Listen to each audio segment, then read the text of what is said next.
Maraming nagtatanong po sa akin, Chinky, paano ba guminhawa ang buhay ng tao? Paano bang yumaman ang isang tao? Everybody wants to become a millionaire. Ang sinasabi ko parati, ang pagyaman ng isang tao ay hindi po nag-uumpisa kung anong laman ng kanyang bulsa, kundi kung ano ang laman ng kanyang isipan. I'd like to share to you a simple formula that can really help you on how to become wealthy. Let's start with this.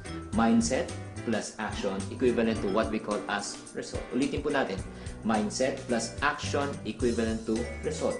Kung tayo po ay may negative mindset, tayo po rin magkakaroon ng negative action, negative din na magiging resulta ng ating buhay. Kung tayo naman po ay positive mag-isip, positive din po ang action, positive din po ang magiging resulta. Ang isang magandang halimbawa po ay katulad ng paano tayo pinapalaki ng ating mga magulang. Sinasabi sa atin ng ating mga magulang, anak, mag-aral ka mabuti para paglaki mo maghanap ka ng magandang trabaho. Ano mo masama sa trabaho? Wala. Pero kami po naman mga singkit, paano naman po kami pinapalaki?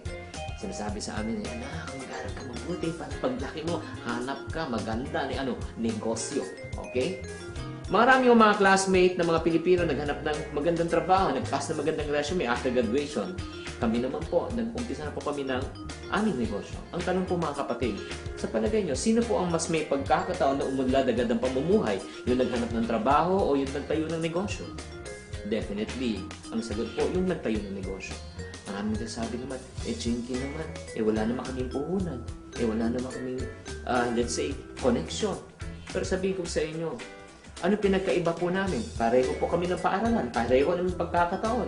Ang pinagkaiba po, kung ano po ang mindset ng magulang sa kanyang anak. Ganun po kapangyarihan yung mindset. If we change our mind, we will change our life. So may mga katanungan, paano ba natin binabago ang ating mga mindset? Una, ang sinasuggest ko parati, kailangan po tayo magbasa ng mga positive na libro. Makinig tayo sa mga tapes or mga preaching or if not naman motivational speakers. Pangatlo, lumayo tayo sa mga taong negative at sumama tayo sa mga tao naman parating positive.